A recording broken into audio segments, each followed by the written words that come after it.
अच्छा, तो इलेक्ट्रोलिसिस क्या होती है वो आहिस्ता आहिस्ता अभी तुम्हें समझ आ जाएगी, लेकिन इलेक्ट्रोलिसिस करने के लिए जो हमारे पास कंपोनेंट्स होते हैं, एक तो इलेक्ट्रोलाइट होता है। इलेक्ट्रोलाइट हमारे पास सॉल्यूशन होता है जिसमें फ्री मूविंग आयंस हो, और वो फ्री मूविंग आयंस के साथ एक रिएक्शन हो रहा होता है जिसको हम कहते हैं इलेक्ट्रोलाइट डिकम्पोज्ड हो गया है। ठीक है, तो अभी ये भी बात समझ आ जाएगी कि डिकम्पोजिशन क्या होती है। फिलहाल इलेक्ट्रोलाइट होता क्या है ये लिख लो अपने पास। Electrolyte is a compound that is decomposed and it can conduct electricity। ठीक है, ये मैं लिखवा देता हूँ खुद अपने पास से।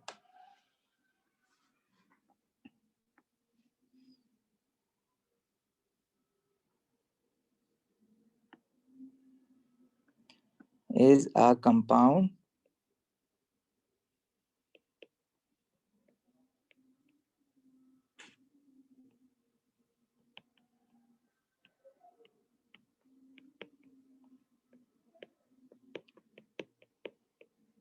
which has a ability to ionize। ionize होगा तो free moving ions देगा, and conduct electricity in aqueous or molten form by means of a chemical change। और वो जो केमिकल चेंज इलेक्ट्रोलाइट के साथ हो रहा होता है उस केमिकल चेंज को हम कहते हैं डिकम्पोजिशन ऑफ इलेक्ट्रोलाइट।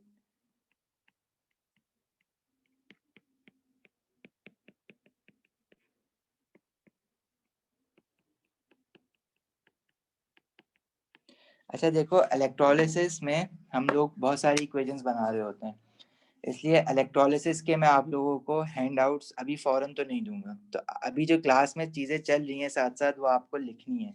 साथ साथ लिखोगे, नोटबुक लेके साथ बैठो, साथ साथ लिखते जाओगे तो तुम्हें इक्वेशंस बनाना आ जाएंगी साथ। सही है।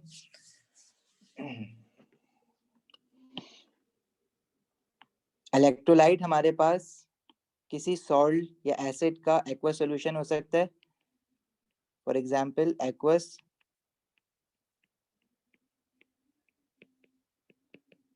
solution of a soluble salt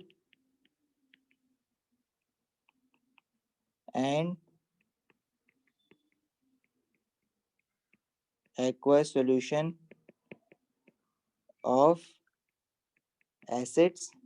इसके अलावा इलेक्ट्रोलाइट और क्या हो सकता है? Molten state of ionic compounds.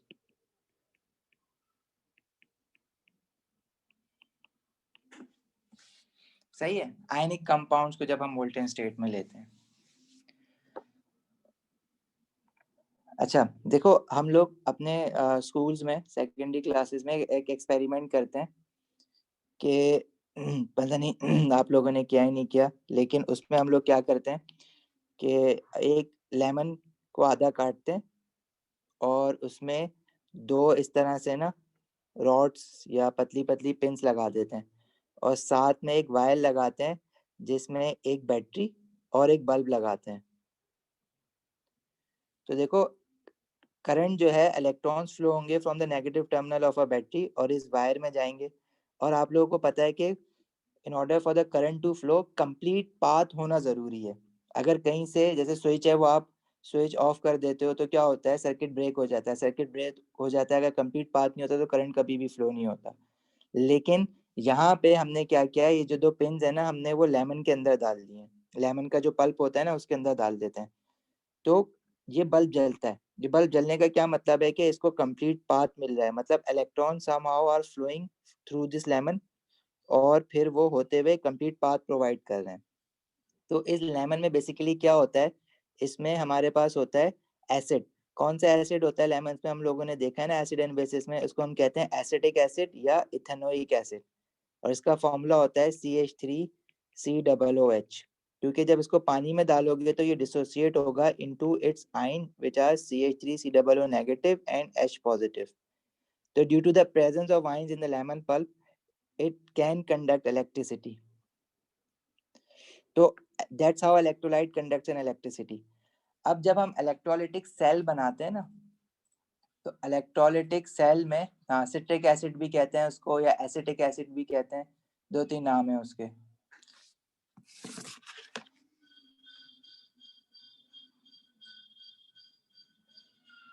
अच्छा देखो, अगर जिसको स्क्रीनशॉट लेना है ना वो ले ले अभी.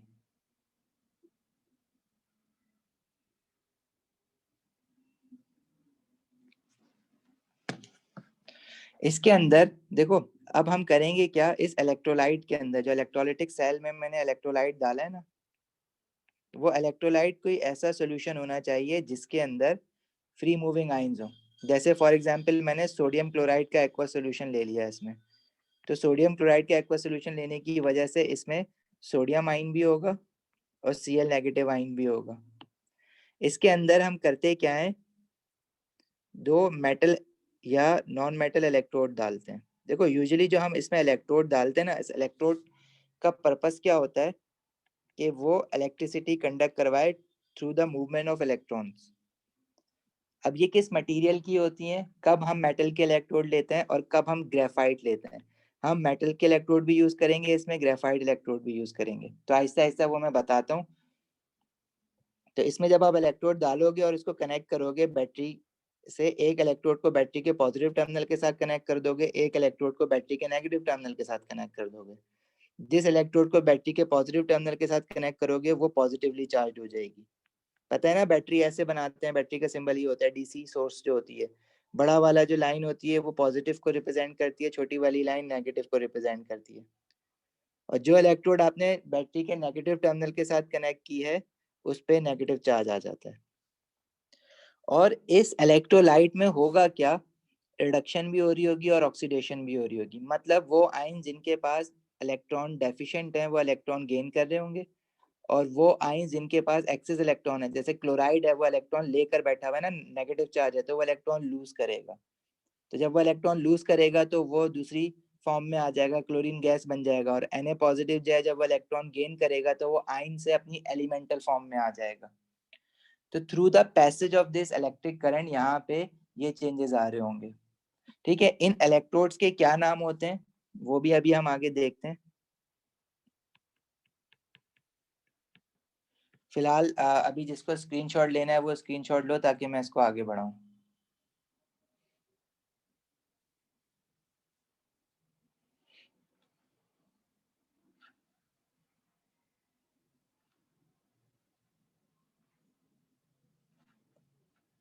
चलें आगे.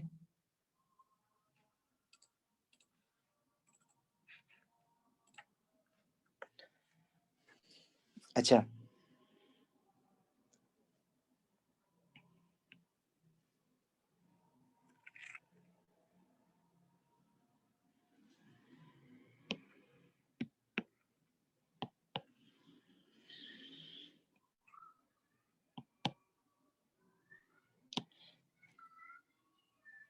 तो ये जो इलेक्ट्रोड्स होती हैं इनका काम क्या होता है, पहले तो ये लिख लो. ये इलेक्ट्रोड्स होती हैं इनका काम ये होता है कि वो इलेक्ट्रॉन्स को बैटरी से ले जाके सॉल्यूशन में ले जाएं और सॉल्यूशन से वापस बैटरी में ले जाएं. तो जो नेगेटिव इलेक्ट्रोड होगी वो इलेक्ट्रॉन जो है सॉल्यूशन को दे रही होगी, और जो पॉजिटिव इलेक्ट्रोड होगी वो एक्वस सॉल्यूशन से इलेक्ट्रॉन लेके वापस बैटरी में ले जा रही है. उसका इलेक्ट्रोड्स का मैं पर्पस आपको ये बता रहा हूँ कि इलेक्ट्रोड क्या करेंगी, कि जो इलेक्ट्रॉन्स है ना वो जो बैटरी के नेगेटिव टर्मिनल से निकला है वो नेगेटिव टर्मिनल से through the electrode, negative electrode होता हुआ कहाँ पे आ जाएगा, सॉल्यूशन के अंदर. और सॉल्यूशन के अंदर आके इलेक्ट्रॉन सॉल्यूशन में फ्लो नहीं करेगा, इलेक्ट्रॉन सिर्फ वायर के अंदर या इलेक्ट्रोड के अंदर फ्लो करेगा क्योंकि वो मेटल में फ्लो करता है. लेकिन आयंस में किस तरह से सॉल्यूशन में किस तरह से फ्लो होगा, जो पॉजिटिव आयन है ना वो इलेक्ट्रॉन को ले लेगा और जो नेगेटिव आयन है वो दूसरी इलेक्ट्रोड पे अपना इलेक्ट्रॉन दे देगा. तो जो पॉजिटिव इलेक्ट्रोड है उस पे नेगेटिव आयन अपना इलेक्ट्रॉन दे देगा और वो होता हुआ बैटरी के पॉजिटिव टर्मिनल पे चला जाएगा। तो सोल्यूशन के अंदर इलेक्ट्रॉन ने फ्लो नहीं करना है, सोल्यूशन में एक आयन ने जिसके पास इलेक्ट्रॉन कम है वो तुम्हारा नेगेटिव इलेक्ट्रोड से इलेक्ट्रॉन ले लेगा, और वो आयन जिसके पास इलेक्ट्रॉन ज्यादा है वो पॉजिटिव इलेक्ट्रोड पे अपना इलेक्ट्रॉन दे देगा। इस तरह से कंप्लीट सर्किट मिल जाएगा करंट के फ्लो को, तो हम कहेंगे कि करंट फ्लो हो रहा है। तो सर इलेक्ट्रोड समझा नहीं। आ जाएगी समझ आ जाएगी बात, ठीक है। सुनो पहले इलेक्ट्रोड्स लिख लो क्या होता है।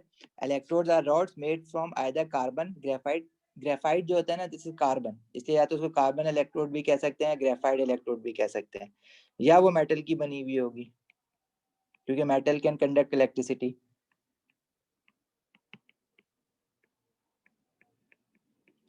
which conduct electricity to and from the electrolyte। तो हमारे पास दो तरह की इलेक्ट्रोड्स हैं, टू टाइप्स ऑफ इलेक्ट्रोड्स। कौन कौन सी है? एक तो एनोड होगी। एनोड कौन सी इलेक्ट्रोड को कहते हैं? जो बैटरी के पॉजिटिव टर्मिनल से कनेक्ट है, पॉजिटिव इलेक्ट्रोड। इसकी एक और डेफिनेशन बताऊंगा जो डेफिनेशन तुम्हारे साथ चलेगी, लेकिन फिलहाल as it is connected to the positive terminal of a battery, so it is a positive electrode connected to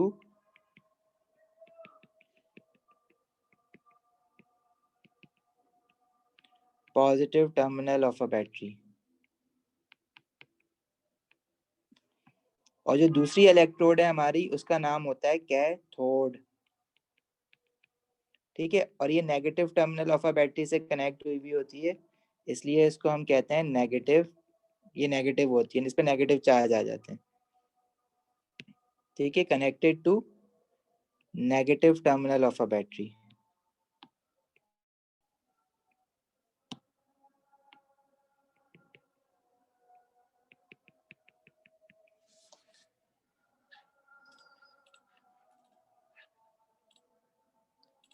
अच्छा, और हमारे पास और एक क्या कंपोनेंट है? DC power supply, direct current. DC is direct current. कभी भी इलेक्ट्रोलिसिस हम अल्टरनेटिंग करंट से नहीं करते, डायरेक्ट करंट से करते हैं। डायरेक्ट करंट पावर सप्लाई जो कि जिसको हम लोग क्या कह सकते हैं? सेल या बैटरी। पावर सप्लाई भी कहते हैं इसको, सेल भी कहते हैं और बैटरी भी कहते हैं। अच्छा देखो, मैं ये तुम्हें बता रहा हूँ कि जब इलेक्ट्रोलिसिस होता है ना, तो इलेक्ट्रोलिसिस होते वक्त इलेक्ट्रॉन्स जो हैं वो सिर्फ मेटल्स में फ्लो करेंगे। इलेक्ट्रॉन्स फ्लो इन मेटल्स या graphite,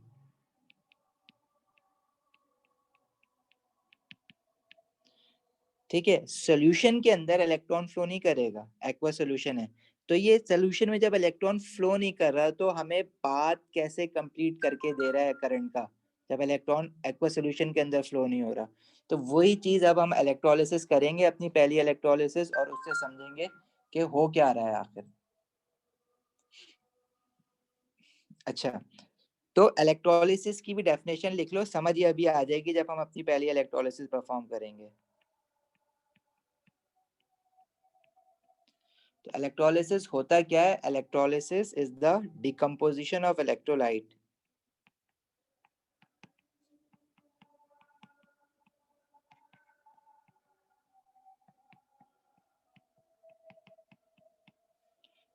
Decomposition of a compound electrolyte into its elements। अब कंपाउंड बना हुआ है तो जो हमारे पास उसके अंदर स्पीशीज है वो आयनिक फॉर्म में होंगी। इलेक्ट्रिक करंट पास करने से वो ब्रेक डाउन हो जाएंगी into its elements bye an electric current,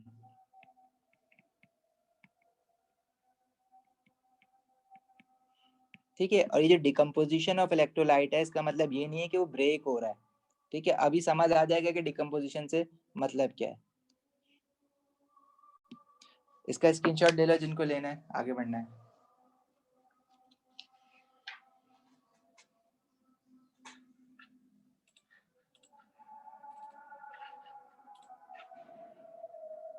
चलें आगे।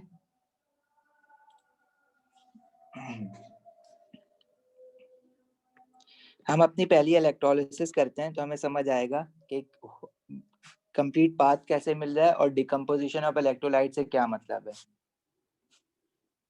तो हम अपनी जो पहली इलेक्ट्रोलिसिस कर रहे हैं वो है electrolysis of molten sodium chloride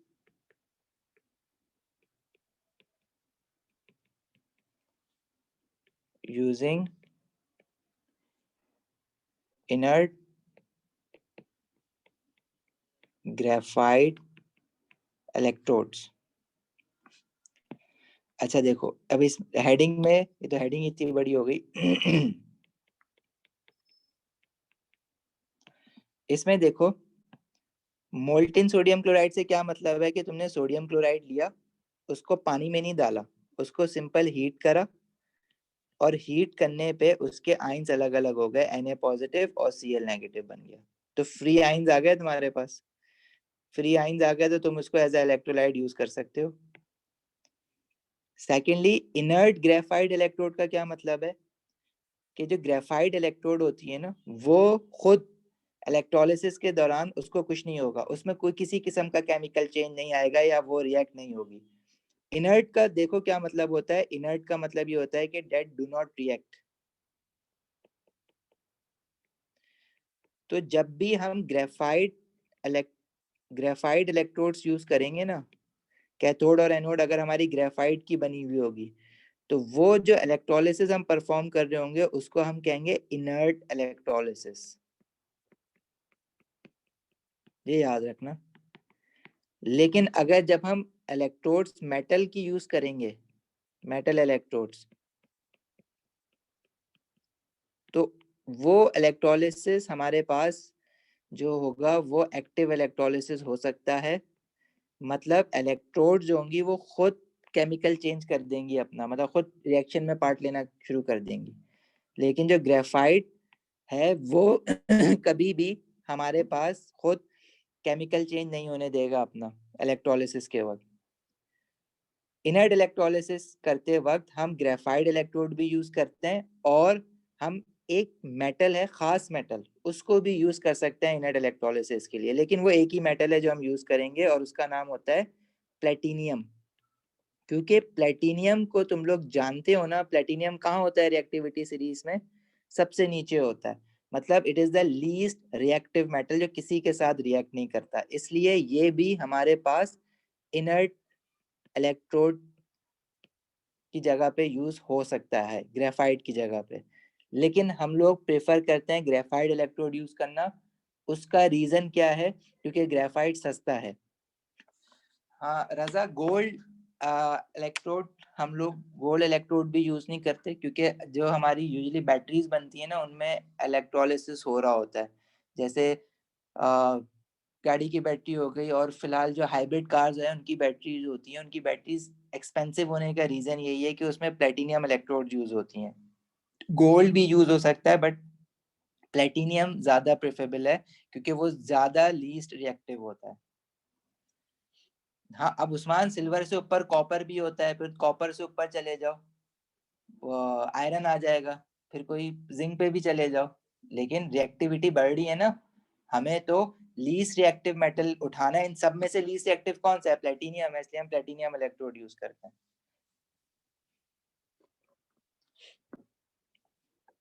ठीक है, रिलेटिवली देखो ना, ज्यादा लीस्ट रिएक्टिव कौन सा है।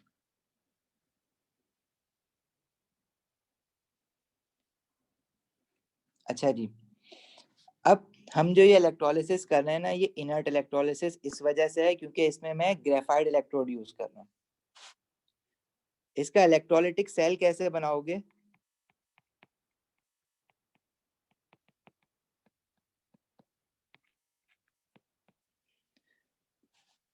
इलेक्ट्रोलिटिक सेल बनाने के लिए हम लोग लेते हैं कंटेनर ऐसे,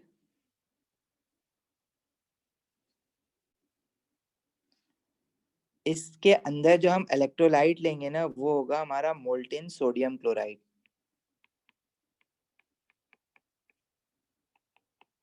मोल्टेन NaCl, और इसके अंदर हम ग्रेफाइट इलेक्ट्रोड डाल रहे हैं।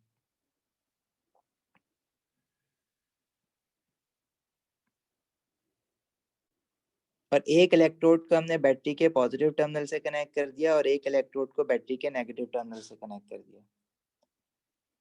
इसके अंदर मोल्टेन सोडियम क्लोराइड डालेंगे तो इसमें सोडियम पॉजिटिव आयन होगा और क्लोराइड नेगेटिव आयन होगा।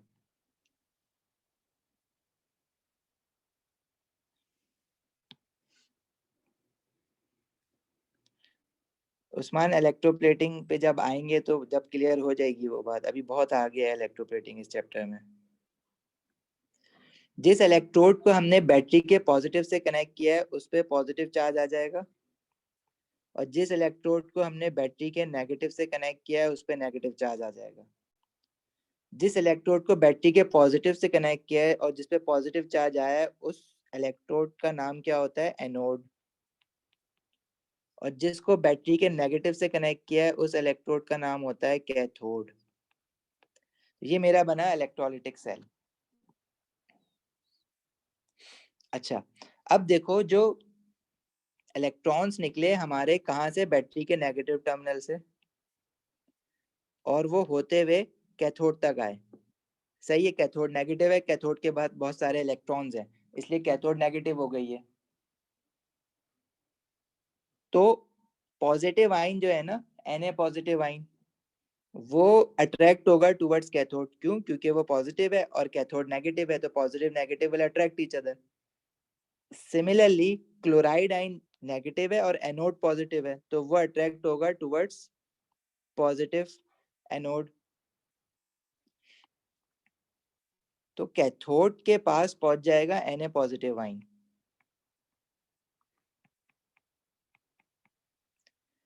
और एनोड के पास पहुंच जाएगा Cl नेगेटिव आयन।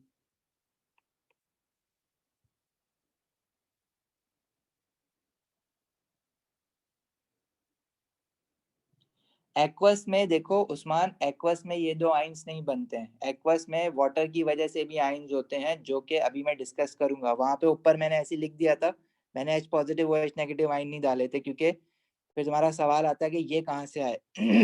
इसलिए हमने वो जनरल बात की थी कि आयंस होंगे। कौन कौन से आयंस होंगे एक्वस में, कौन से आयंस होंगे अभी मैंने सारे नहीं बताए, वो मैं बताऊंगा अभी तुम्हें एक्वस इलेक्ट्रोलिसिस कराते वक्त।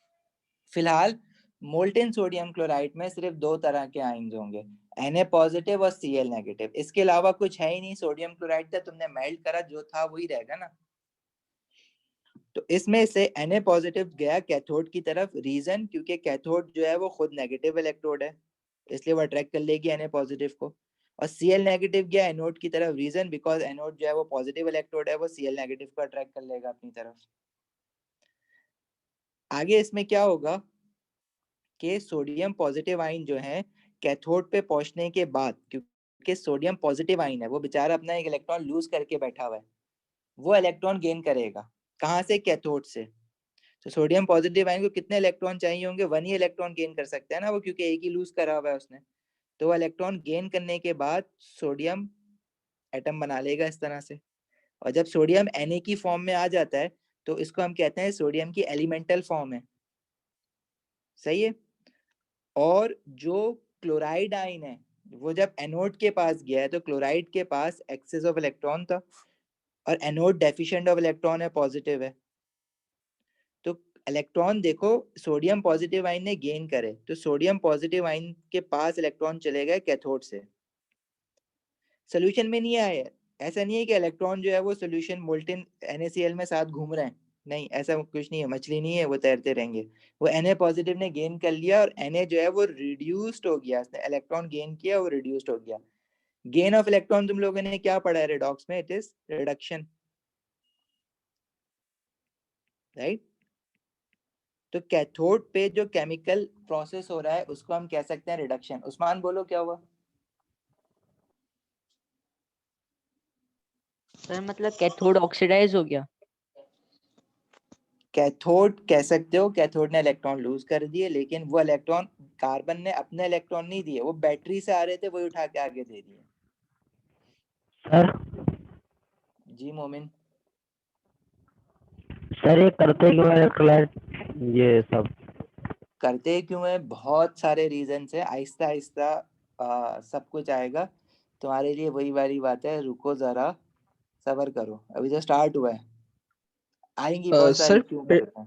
जी सर वो इलेक्ट्रॉन्स कहाँ से आ रहे हैं, क्या कहते हैं जो इलेक्ट्रॉन्स ये लोग लूज कर रहे हैं, या बैटरी से आ रहा है? आप फिर से रिपीट कर बैटरी से सकते हैं आ सर? रहा है ना, बैटरी से अच्छा, आ रहा बैटरी है से आ रहा इलेक्ट्रॉन, बैटरी के नेगेटिव टर्मिनल से इलेक्ट्रॉन निकला, देखो मैंने ग्रीन कलर में बनाया है ना इलेक्ट्रॉन, बैटरी के नेगेटिव टर्मिनल से निकला, वो पहुंचा कैथोड तक, और कैथोड से, कैथोड के आसपास ना Na पॉजिटिव आयन आके खड़े हो गए थे, क्योंकि वो अट्रैक्ट हो गए थे ना, कैथोड जो है वो नेगेटिवली चार्ज हुआ हुआ है बैटरी के नेगेटिव से कनेक्ट होने की वजह से, तो कैथोड ने उनका इलेक्ट्रॉन बांटना शुरू कर दिया क्योंकि वो उसके अपने इलेक्ट्रॉन तो थे नहीं, बैटरी के नेगेटिव टर्मिनल से आ रहे थे, उसके ऊपर जमा हुए हुए थे, उसने बांटना शुरू कर दिए, Na पॉजिटिव आयन ने इलेक्ट्रॉन गेन करना शुरू कर दिए, और गेन ऑफ इलेक्ट्रॉन को हम कहते हैं रिडक्शन, तो Na पॉजिटिव आयन रिड्यूस्ड हो गया, मतलब कैथोड के ऊपर जो रिएक्शन हो रहा है वो कौन सा रिएक्शन हो रहा है, रिडक्शन।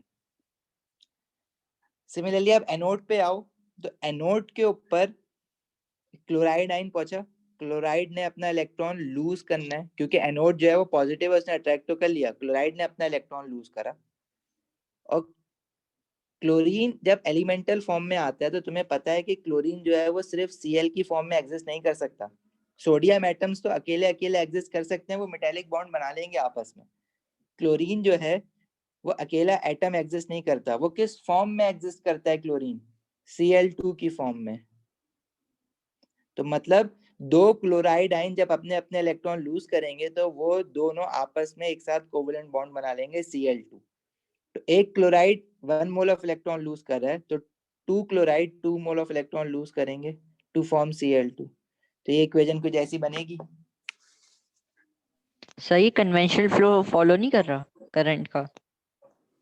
नहीं, ये इलेक्ट्रॉनिक करंट है, एक्चुअल करंट से मैं समझा रहा हूँ तुम्हें, मैं इलेक्ट्रॉन दिखाऊंगा ना, कन्वेंशनल फ्लो क्या मतलब, कन्वेंशनल तो हम बताते हैं ना, लेकिन असल में इलेक्ट्रॉन कहाँ से निकलता है, नेगेटिव टर्मिनल से, और पॉजिटिव की जी तरफ जाता है, सही है, तो क्लोराइड ने इलेक्ट्रॉन अपने दे दिए एनोड को, तो इलेक्ट्रोलाइट के बीच में जो है ना इलेक्ट्रॉन ने फ्लो नहीं किया है मछली की तरह, उस वो इलेक्ट्रॉन कैथोड से निकला, चला गया Na पॉजिटिव आयन के पास, ठीक है, तो बैटरी में से तो इलेक्ट्रॉन निकल गया ना, तो बैटरी को वापस इलेक्ट्रॉन किसने दिए, Cl नेगेटिव आयन ने, तो बैटरी को ये लगा कि जो इलेक्ट्रॉन मैंने आगे भेजे थे वही पीछे वापस आ गया, तो कंप्लीट पाथ हो गया, बीच में कोई बल्ब बल्ब लगाना है तुमने तो वो बल्ब जलना शुरू हो जाएगा, कोई कंप्लीट पाथ मिल रहा है, लेकिन वो बेसिकली हुआ क्या, इलेक्ट्रोलाइट में केमिकल चेंजेस आए इस वजह से, ऐसे ही नहीं कि इलेक्ट्रोलाइट ने बस इलेक्ट्रॉन को पकड़ा कैथोड से और एनोड तक पहुंचा दिया, उस इलेक्ट्रोलाइट ने सेक्रीफाइस करा।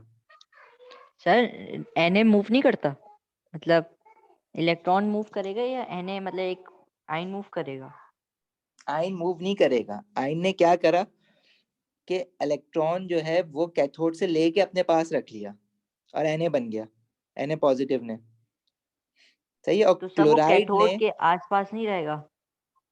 हाँ वो जब Na बन गया है ना एटॉमिक फॉर्म, ये Na पॉजिटिव, वो तो पहले तो वो बीच में घूम रहे थे, जब आपने कैथोड को कनेक्ट कर दिया बैटरी के साथ तो Na पॉजिटिव सारे कैथोड की तरफ चले गए और Cl नेगेटिव सारे एनोड की तरफ चले गए, सही है, और जब Na जी पॉजिटिव ने इलेक्ट्रॉन गेन कर लिया कैथोड से तो Na सॉलिड बन गया, अब सोडियम जो बना है ना वो एलिमेंटल फॉर्म में आ गया, अब वो सोडियम सॉलिड फॉर्म में भी हो सकता है, लेकिन तुम्हें पता है कि जब तुम सोडियम क्लोराइड को मेल्ट करोगे, मोल्टेन फॉर्म में रखोगे, तो उतना हाई टेम्परेचर होगा कि सोडियम का मेल्टिंग पॉइंट ऑलरेडी बहुत कम होता है सोडियम क्लोराइड के मेल्टिंग पॉइंट से, तो वो जो Na बनेगा वो इस इलेक्ट्रोलिसिस में मोल्टेन फॉर्म में ही बनेगा, लेकिन मेटेलिक फॉर्म बनेगा, जब उसको तुम बाहर निकालोगे रूम टेम्परेचर पे लाओगे तो वो ठंडा होके सॉलिड बन जाएगा, सोडियम मेटल बन जाएगा, तो अभी फिलहाल इस इलेक्ट्रोलिसिस में तुम चाहो तो इसकी स्टेट जो है वो लिक्विड लिखो ऐसे करके, लेकिन इतना समझ आना चाहिए कि वो एलिमेंटल फॉर्म में बना है, सही है जी मुनीब, रिकॉर्डिंग है इसकी, ये वाली रिकॉर्डिंग चाहिए तो मैं ग्रुप पे भेज दूंगा तुम्हारी क्लास की, उससे ज्यादा रिलेटेबल हो जाएगा। अच्छा सर क्लोरीन ने, ये हाँ मोमिन बोलो बोलो। क्लोरीन भी एलिमेंटल फॉर्म में आएगा? क्लोरीन भी Cl2 एलिमेंटल फॉर्म में होता है। क्लोरीन की एलिमेंटल फॉर्म Cl2 स्टेट में एग्जिस्ट करती है ना। गैसियस होती है ना ये तो? यस, और वो गैस बनेगी, इसकी स्टेट क्या होगी, गैसियस। सही सही है। और सर क्लोरीन में फिर तो सही है। इलेक्ट्रॉन, Cl2 उड़ जाएगी। हाँ उड़ जाएगी, उड़ने दो। तो सर वो हमें मतलब अलग करके हमें तो एलिमेंटल फॉर्म में लाना है ना, हमारा टास्क ये है इलेक्ट्रोलिसिस का। नहीं, हमारा टास्क फिलहाल ये, अभी तो मैंने टास्क कुछ बताया नहीं, अभी तो हम ये सीख रहे हैं कि इलेक्ट्रोलिसिस में हो क्या रहा है। अब क्लोरीन अगर तुम्हें पकड़नी होगी तो उसके लिए फिर अरेंजमेंट डिफरेंट करोगे, वो भी पकड़ेंगे, डोंट फ्रिज वरी। वगैरह लगेगी। वो भी करेंगे, उसको भी पकड़ेंगे, लेकिन अभी तो हम ये सीख रहे हैं ना कि वो क्या रहा है इलेक्ट्रोलिसिस। अच्छा, एनोड पे क्लोराइड ने इलेक्ट्रॉन लूज करा है तो लॉस ऑफ इलेक्ट्रॉन क्या होता है, ऑक्सीडेशन। तो एनोड पे हमेशा क्या होती है, ऑक्सीडेशन। कैथोड पे होती है रिडक्शन। तो ये जो डेफिनेशन है ना कैथोड और एनोड की, कि कैथोड पे रिडक्शन होती है, एनोड पे ऑक्सीडेशन होती है, ये ज्यादा स्पेसिफिक डेफिनेशन है। तुम लोग ये याद करो तो अच्छा है, ना सिवाय इसके कि तुम ये याद करो cathode negative electrode is a cathode, positive electrode is a anode. क्योंकि इस चैप्टर के जब आखिरी पार्ट पे जाओगे तो पॉजिटिव नेगेटिव वाली बात गलत हो जाती है। तो यू शुड ऑलवेज रिमेंबर कि cathode is a electrode where reduction takes place.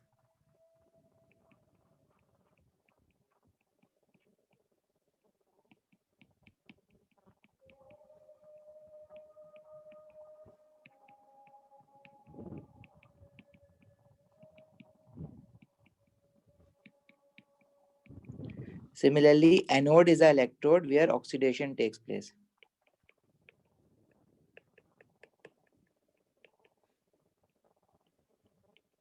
Sir मतलब आगे जाके कैथोड पॉजिटिव से कनेक्ट हो जाता है आगे? नहीं, फिर सर मतलब चेंज फिर कैसे होगा अगर इतना भी याद रखें? अभी आप लोग वो जब आगे पढ़ोगे ना तो फिर समझ आएगी, अभी मैं तुम्हें बताऊंगा तो वो बिल्कुल सर पे से चली जाएगी। ठीक। ठीक है, फिलहाल ये याद कर लो मुझे, और ये याद नोट्स में लिख लोगे ना तो तुम्हें याद रहेगी। जब आगे पढ़ने के बाद जब दोबारा चैप्टर रिवाइज करोगे तो तुम बोलोगे अच्छा इस वजह से लिखवाई गई थी डेफिनेशन।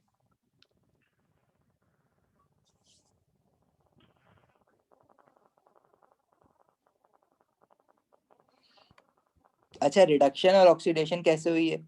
कैथोड पे Na पॉजिटिव आयन ने इलेक्ट्रॉन गेन करा है ना, तो gain of electron is reduction. और क्लोराइड ने एनोड पे इलेक्ट्रॉन लूज करा है तो loss of electron is oxidation. सही है।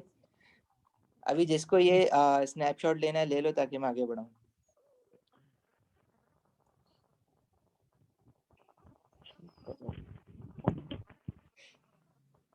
अच्छा देखो, जब ये इलेक्ट्रोलिसिस हो रहा होगा तो तुम्हें ऑब्जर्वेशन में क्या मिल रहा होगा, तुम्हें दिख क्या रहा है इसमें। हमें इसमें क्या दिख रहा है कि एनोड पे क्लोरीन गैस बनती उड़ती हुई निकलती हुई दिख रही होगी। तो क्लोरीन गैस इज इवॉल्व, ये कह सकते हैं ना, chlorine Cl2 gas is evolved at the anode। और कैथोड पे क्या हो रहा है, sodium metal is deposited at the cathode. इसको ऐसे कहते हैं, सोडियम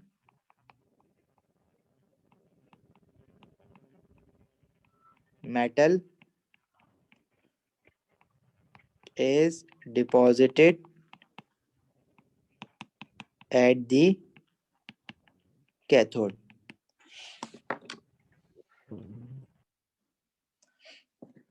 ठीक है। अच्छा फिर देखो इलेक्ट्रोलिटिक, इसका अभी तक तुम लोगों को वो पर्पस नहीं समझ आया ना कि क्यों कर रहे हैं। देखो एक पर्पस तो तुम ये बना सकते हो कि क्लोरीन गैस बनाने के लिए कर रहे हैं। एक पर्पस तुम ये बना सकते हो कि यार सोडियम मेटल बना लिया हमने इससे। सोडियम जो है उसकी कानें तो बड़ी मुश्किल से मिलती हैं, वो क्योंकि वो इतना रिएक्टिव होता है, सोडियम ऑक्साइड की फॉर्म में मिलेगा तुम्हें, उसको ढूंढोगे तो तुम नमक से सोडियम मेटल, अगर सोडियम के ज्यादा पर्पसेस नहीं होते हमारे पास, अगर कोई थोड़ा बहुत सोडियम मेटल हमें कहीं यूज करना है तो मैं इलेक्ट्रोलिसिस से सोडियम मेटल निकाल सकता हूँ। सही है। तो पर्पसेस और आगे भी देखेंगे वाकई जब ये चैप्टर पढ़ रहे हैं तो कर क्यों रहे हैं इलेक्ट्रोलिसिस। फिलहाल हम सर ये सीख रहे हैं कि आयरन भी कर इलेक्ट्रोलिसिस सकते हैं करते सर, हैं। आयरन को भी? हाँ सबको कर सकते हैं। तो सर वो आयरन के लिए हमने है वो क्यों पढ़ा था, ब्लास्ट फर्नेस, इसको इलेक्ट्रोलिसिस नहीं करवा सकते? क्या बताया था उसमें? मतलब महंगा होता ना वो। याद आया? क्या सर? यहाँ पे बताओ भाई इसको। महंगा पड़ता है ना ये इलेक्ट्रोलिसिस, बिजली महंगा करंट पड़ता यूज है कर रहे हो इलेक्ट्रॉन। उसमें। ठीक ठीक ठीक, हाँ बताया था आपने। इलेक्ट्रोलिटिकली अगर उसको निकालोगे ना आयरन को, तो जो मोर रिएक्टिव मेटल होता है उनके लिए तो सही है, लेस रिएक्टिव मेटल के लिए भी अगर इलेक्ट्रोलिसिस करोगे, जो कोक के साथ या कार्बन के साथ हीट करने पे एक्सट्रैक्ट आउट हो जाते हैं, तो फिर क्यों महंगा काम क्यों करोगे उस पे? अच्छा अच्छा, ठीक ठीक। अच्छा जी, अब देखो हमारे पास इसमें ना इलेक्ट्रोलिसिस में हमें एक बनानी होती है ओवरऑल इक्वेशन। ये जो कैथोड और एनोड की जो इक्वेशंस होती है ना, इनको हम कहते हैं हाफ इक्वेशंस। हाफ इक्वेशंस का क्या मतलब है कि आधे आधे, मतलब एक ओवरऑल जो कंप्लीट रिएक्शन हो रहा है ना, वो शो नहीं हो रहा है। Na पॉजिटिव आयन के साथ क्या हो रहा है वो अलग दिखा दिया, Cl नेगेटिव आयन के साथ क्या हो रहा है वो अलग दिखा दिया। अगर तुमने पूरा ओवरऑल रिएक्शन दिखाना है ना इसका, कि टोटल रिएक्शन क्या हो रहा है, तो तुम्हें हाफ इक्वेशन को यूज करके ओवरऑल इक्वेशन बनानी आती है। इसको ओवरऑल इक्वेशन भी कहता है वो, या इसको नेट इक्वेशन भी कहता है, या ओवरऑल इलेक्ट्रोलिटिक इक्वेशन भी कहता है, सेल इक्वेशन भी कहता है, इलेक्ट्रोलिटिक सेल इक्वेशन भी कहता है इसको। तो इसके ना 2-3 नाम से वो बुलाता है इसको, तो याद रखना। अच्छा देखो क्या हो रहा है हमारे पास, कैथोड पे ये रिएक्शन हो रहा है, Na positive ion gaining 1 mole of electron to form sodium, और एनोड पे हमारे पास ये रिएक्शन हो रहा है। तो इस दोनों इक्वेशंस को मुझे मिला के एक इक्वेशन बनानी है, तो वो हम कैसे करते हैं? तो सबसे पहले हमारा सबसे पहला स्टेप होता है कि जो number of mole of electrons है ना दोनों इक्वेशन में, उनको मैं इक्वल कर दूं। जैसे क्लोराइड वाली इक्वेशन में 2 मोल ऑफ इलेक्ट्रॉन है, लेकिन सोडियम वाली इक्वेशन में 1 मोल ऑफ इलेक्ट्रॉन है। तो मैं क्या करूंगा, अपनी सोडियम वाली पूरी इक्वेशन को मल्टीप्लाई बाय 2 कर दूंगा। जब मैं इस इक्वेशन को मल्टीप्लाई बाय 2 करूंगा तो 2Na पॉजिटिव हो जाएगा, इलेक्ट्रॉन 2 मोल ऑफ इलेक्ट्रॉन और 2Na। फिर हम क्या करेंगे, जब दोनों इक्वेशन में number of mole of electrons बराबर हो गए तो इन दोनों इक्वेशंस को ऐड कर देंगे। ऐड कैसे करेंगे, ये वाली एक इक्वेशन और दूसरी वाली इक्वेशन क्लोराइड वाली 2Cl negative Cl2 plus 2 mole of electron, ये हमारी सेकंड इक्वेशन। इनको हम ऐड कैसे करेंगे, दोनों इक्वेशन की लेफ्ट साइड साथ लिख देंगे, और दोनों इक्वेशन की राइट हैंड साइड साथ लिख देंगे। सही है? अच्छा, और जो इक्वेशन के लेफ्ट और राइट पे जो सेम सेम चीजें है ना, वो कैंसिल आउट कर देंगे। जैसे 2 mole of electron 2 mole of electron वो सेम है, हमें बेसिकली मल्टीप्लाई बाय 2 मैंने इसलिए किया था ताकि ये इलेक्ट्रॉन सेम हो जाए और वो टोटली कैंसिल आउट हो जाए। ठीक है, फुल इक्वेशन में हम इलेक्ट्रॉन्स नहीं लिखते हैं। तो जब आप दोनों की लेफ्ट साइड एक साथ लिखोगे, मतलब आपने 2Na पॉजिटिव 1 2Cl नेगेटिव, और राइट साइड पे क्या है 2Na और Cl2, ऊपर वाली इक्वेशन के राइट साइड पे 2Na नीचे Cl2। तो ये हमारे पास इसकी ओवरऑल इक्वेशन आ गई।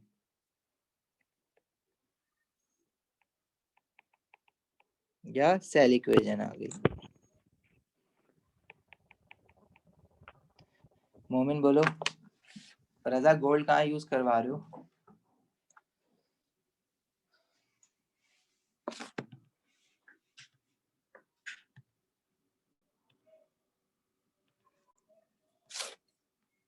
सही है, लिख लिया है ये, आगे बढ़े। ये साथ साथ इक्वेशन देखो, साथ लिखना, साथ साथ बैलेंसिंग करना है इसकी, वरना फिर ये चीज समझ नहीं आएगी तुम्हें। सर जी सर वो कहना चाहिए ग्रेफाइट की जगह गोल्ड भी सही है ना, यूज हो सकता है, और प्लेटिनियम, क्योंकि वो भी इनर्ट होगा। प्लेटिनियम तो हम लोग करते हैं यूज, गोल्ड हम लोग कहीं करते नहीं है यूज।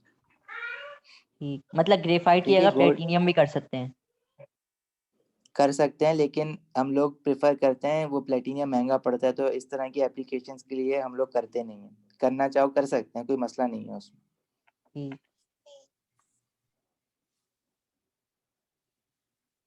सही है, अच्छा जी, समझ आई?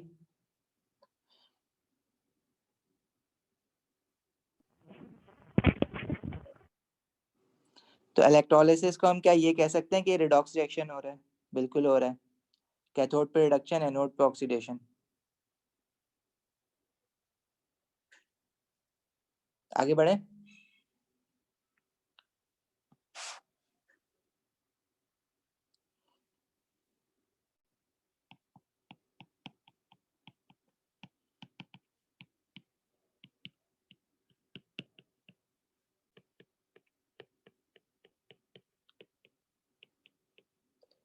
Electrolysis of molten lead two bromide, PbBr2, क्योंकि ब्रोमीन -1 होता है, लेड 2 मतलब 2 positive, using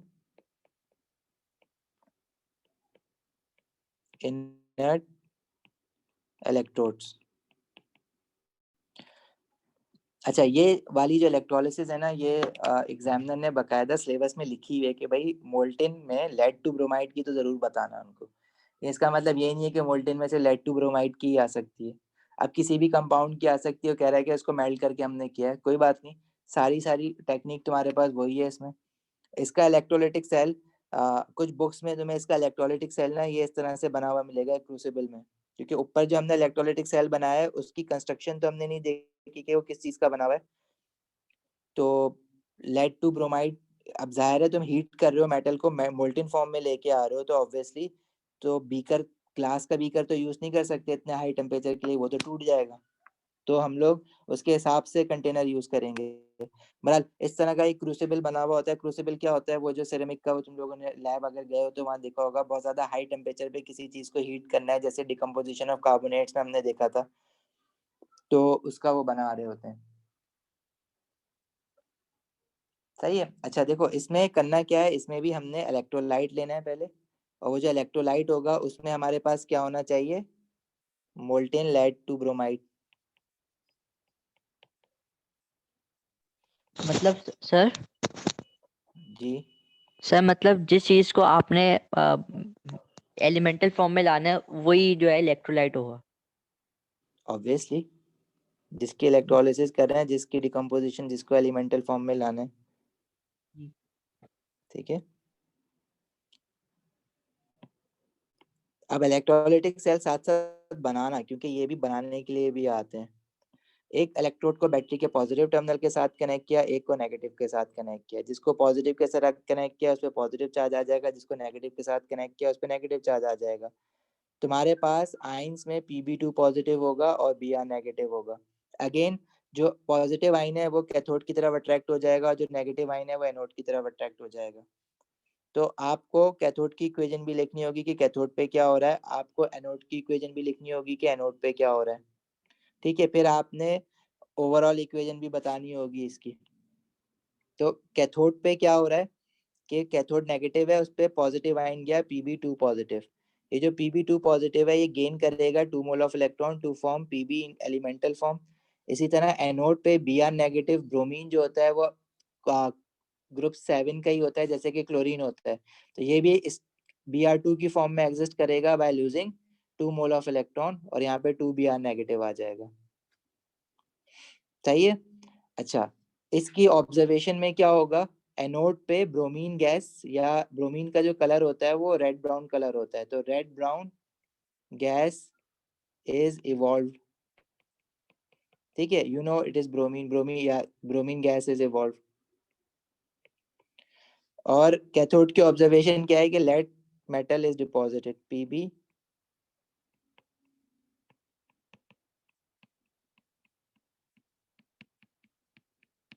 metal is deposited. Secondly, इसकी ओवरऑल इक्वेशन बनाओ। सर पीबी एलिमेंटल फॉर्म में आ गया ना? जी, एलिमेंटल फॉर्म में आ गया, एटॉमिक फॉर्म आ गई ना उसकी, मतलब एलिमेंटल फॉर्म। ब्रोमीन की भी एटॉमिक फॉर्म आ गई, लेकिन मसला ये है कि ब्रोमीन का एक एटम ना अकेले नहीं रह सकता, क्योंकि उसको दूसरे ब्रोमीन के साथ बॉन्ड बनाना है। जैसे लेड है, वो पीबी जो है वो आपस में मेटालिक बॉन्ड बना लेंगे, लेकिन ब्रोमीन जो है वो आपस में bromine bromine atom metallic bond नहीं बना सकते, वो फिर कोवेलेंट बॉन्ड बनाते हैं Br2। ये रीजन है कि Pb को हम अलग लिख रहे हैं, वो शो कर रहा है उसकी एलिमेंटल फॉर्म, और ब्रोमीन को सर हम इसमें गैसियस पीबी लिख भी रहे हैं। मल्टीप्लाई बाय 2 हो जाएगा ना? क्यों? आपका स्टेप बी क्या है, आपने अब ओवरऑल इक्वेशन बनाने के लिए मोल्स ऑफ इलेक्ट्रॉन को बैलेंस करना है, तो क्या मोल ऑफ इलेक्ट्रॉन बैलेंस नहीं है? दोनों में 2 मोल ऑफ इलेक्ट्रॉन आ रहे हैं ना, मल्टीप्लाई बाय 2, इसीलिए कह रहे थे ना ओवरऑल इक्वेशन सर बनाने के पीबी लिए तो सेल 1 मोल है ना? कैसे? नहीं, पीबी हमने इलेक्ट्रॉन्स के मोल देखो ना, मोल इलेक्ट्रॉन्स देखो ना, ये 2 है, यहाँ भी 2 है, ओवरऑल इक्वेशन बनाने की बात कर रहे हो ना। हाँ हाँ, तो उसके लिए इलेक्ट्रॉन्स को इक्वल करना है, इलेक्ट्रॉन्स तो इक्वल है ऑलरेडी। सही। एक पीबी का आयन जो है वो 2 इलेक्ट्रॉन ले रहा है, सही है, ले रहा है तो ले रहा है, पीबी 2 पॉजिटिव है, जाहिर है 2 लेगा, वो 2 लूज करके बैठा हुआ था। सर मतलब इलेक्ट्रॉन जो लिखे गए हैं वो सिर्फ हमारे समझने के लिए लिखे गए हैं कि ये हो रहा है, ओवरऑल इक्वेशन में हमें ये नहीं बताना। ओवरऑल इक्वेशन में हमें दिखाने की जरूरत नहीं है इलेक्ट्रॉन्स, हम लोगों को ये पता होना चाहिए कि पीबी जो है वो 2 मोल ऑफ इलेक्ट्रॉन लेके पीबी बना रहा है, तो आपको हाफ इक्वेशन भी बनाने के लिए देता है ना वो।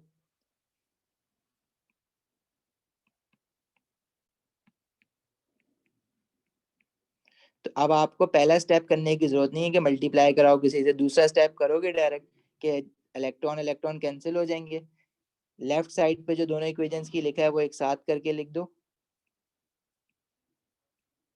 और इन दोनों इक्वेशंस की जो राइट साइड पे लिखा है वो दोनों एक साथ करके लिख दो, तो ये आपके पास ओवरऑल सेल इक्वेशन बन जाएगी। ठीक हो गया?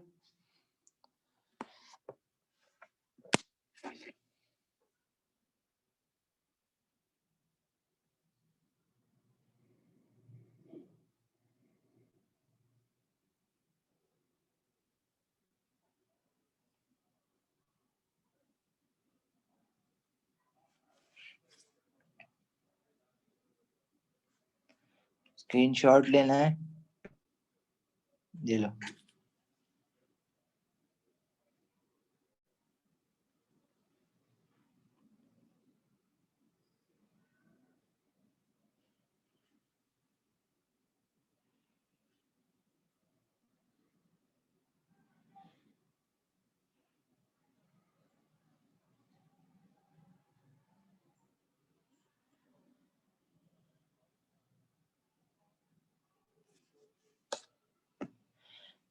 नहीं मोमिन, कर रहे हैं छुट्टी 5 मिनट में।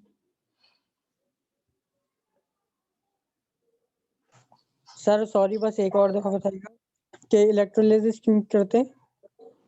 इलेक्ट्रोलिसिस क्यों करते हैं मैंने एक दफा भी नहीं बताया अभी, तो बहुत सारे नहीं रीजंस हैं बताया? जिसकी वजह से हम इलेक्ट्रोलिसिस करेंगे। नहीं, आपने आयरन के एक्सट्रैक्शन में एक दफा बताया था मेरे ख्याल से। हाँ, वो उस्मान ने क्वेश्चन पूछा था कि अगर मुझे किसी मेटल को उसकी ऑक्साइड में से निकालना है, देखो मेटल आयन क्या हो रहा है, रिड्यूस्ड हो रहा है ना इलेक्ट्रोलिसिस में, तो जब ऑक्साइड में से हम मेटल को निकालते हैं, जैसे आयरन ऑक्साइड है Fe2O3, इसमें से अगर मुझे आयरन जो है वो 3 पॉजिटिव आयन की फॉर्म में है, और अगर मुझे आयरन को इसमें से एक्सट्रैक्ट आउट कराना है, तो I have to gain iron 3 mole of electron to form iron in elemental form. ठीक है, अब ये काम जो है हम बगैर इलेक्ट्रोलिसिस के भी करवा सकते हैं, लेकिन कुछ मेटल्स में जैसे कि एल्यूमिनियम है, एल्यूमिनियम ऑक्साइड, एल्यूमिनियम ऑक्साइड की फॉर्म में होता है इंटू Al3 पॉजिटिव, और उसको जब मैं 3 मोल ऑफ इलेक्ट्रॉन गेन करवाऊंगा तो वो एलिमेंटल फॉर्म में आ जाएगा, एलिमेंटल फॉर्म में एल्यूमिनियम आ गया, फिर मैं एल्यूमिनियम को यूज करूंगा आगे, जैसे मैं आयरन को यूज करता हूँ। लेकिन एल्यूमिनियम में ये गेन करवाना इलेक्ट्रॉन सिर्फ इलेक्ट्रोलिसिस से ही पॉसिबल है, मैं किसी रिड्यूसिंग एजेंट से ये काम करवा नहीं सकता, इसलिए एक्सट्रैक्शन ऑफ मेटल्स में भी हम इलेक्ट्रोलिसिस यूज करते हैं। इसके अलावा भी 2-3 बल्कि 4-5 एप्लीकेशन और हैं जिसके लिए हम इलेक्ट्रोलिसिस यूज कर रहे होते हैं। ठीक इसमें है। इलेक्ट्रोप्लेटिंग आता है, प्योरिफिकेशन ऑफ मेटल्स आता है, सही है। सही। और फिर सबसे बड़ा काम इलेक्ट्रोलिसिस से फिर हम इलेक्ट्रोकेमिकल सेल भी बनाते हैं। इलेक्ट्रोलिसिस पता होगा तो इलेक्ट्रोकेमिस्ट्री पता होगा, इलेक्ट्रोकेमिस्ट्री से हम, जो तुम्हारा बैटरी है वो भी एक इलेक्ट्रॉलिक मतलब समझ लो इलेक्ट्रोलाइट से काम कर रही है, तो वो भी आएगा आगे। सर एल्यूमिनियम ऑक्साइड ऑक्सीजन से रिएक्ट करता है क्या? एल्यूमिनियम ऑक्साइड को ऑक्सीजन से रिएक्ट करवा रहे हो? क्यों करवा रहे हो ऐसा? नहीं मतलब आपने मेरे ख्याल से शायद मैं भूल गया कि कुछ बताया था कि एल्यूमिनियम ऑक्सीजन से मेरे ख्याल से रिएक्ट नहीं करता। एल्यूमिनियम ऑक्सीजन से रिएक्ट करता है ना, जब भी तो वो एल्यूमिनियम ऑक्साइड बना है, तो ऑक्सीजन से रिएक्ट करके तो बना होगा ना ये एल्यूमिनियम ऑक्साइड। नहीं आप दूसरा एलिमेंट होगा, सॉरी। ठीक है, नहीं दूसरा एलिमेंट नहीं है। जो तुम बात कर रहे हो ना वो कोरोजन की बात कर रहे हो कि एल्यूमिनियम जो है वो कोरोड नहीं करता, ठीक है। लेकिन हाँ, वो आप बात कर रहे हो कि जब एल्यूमिनियम आपके पास प्योर फॉर्म में आ गया ना, मेटालिक फॉर्म में, तो उसके ऊपर जब कोरोजन स्टार्ट होती है ना, तो एल्यूमिनियम ऑक्साइड लेयर बनती है पहले सरफेस पे, और ये जो एल्यूमिनियम ऑक्साइड लेयर हमारी सरफेस पे बनती है वो फर्दर ऑक्सीजन को अंदर जाने नहीं देती, जिसकी वजह से फर्दर अंदर एल्यूमिनियम बचा रहता है। तो वो जो लेयर होती है ऑक्साइड लेयर, उसको आप अगर सैंड पेपर से साफ करो तो दोबारा एल्यूमिनियम शाइनी हो जाता है। लेकिन अगर अर्थ क्रस्ट में जो हमें एल्यूमिनियम मिला है ना वो छोटे छोटे टुकड़े थे, तो उसके ऊपर पूरा एल्यूमिनियम ऑक्साइड बनी हुई है। तो अर्थ क्रस्ट में हमें ऐसे नहीं होता कि एक शीट पड़ी हुई है पूरी एल्यूमिनियम की, जाओ उठा के ले जाओ, ऐसा नहीं होता। वो एल्यूमिनियम के छोटे छोटे जर्रे होते हैं, एल्यूमिनियम ऑक्साइड के जर्रे होंगे, उन पे ऑक्साइड लेयर होगी, तो उसको हम इलेक्ट्रोलिसिस कराएंगे। इसी तरह आयरन ऑक्साइड भी जो है, और जो होती है उसमें ऐसा नहीं होता कि आयरन ऑक्साइड में पूरे पूरे हमारे पास आयरन जो है उसमें से पूरा पूरा रॉड निकल जाएगी एक उसको एक्सट्रैक्ट कराते वक्त। तो आयरन बहुत छोटे छोटे जर्रे मिलके आयरन ऑक्साइड बना हुआ था। इसी तरह जब गोल्ड की एक्सट्रैक्शन कराते हैं ना, तो गोल्ड पता है बहुत टाइनी टाइनी पीसेस में मिलता है। गोल्ड जो है वो ऑक्साइड की फॉर्म में नहीं मिलता, वो अपनी एलिमेंटल फॉर्म में ही मिलता है, लेकिन वो बहुत टाइनी टाइनी पीसेस में मिलता है जमीन से। मतलब अगर आप 1 किलोग्राम सैंड जो है उसमें से वो साफ करोगे ना, तो शायद उसमें से 10 ग्राम भी गोल्ड निकले, अगर तो है गोल्ड, वरना 1 किलोग्राम सॉल्ट में से शायद 1 जर्रा निकले गोल्ड का। That's why it is very expensive. Okay sir, ठीक है। चलो आज की क्लास यहीं रोकते हैं। सर जी उस्मान। सर वो अभी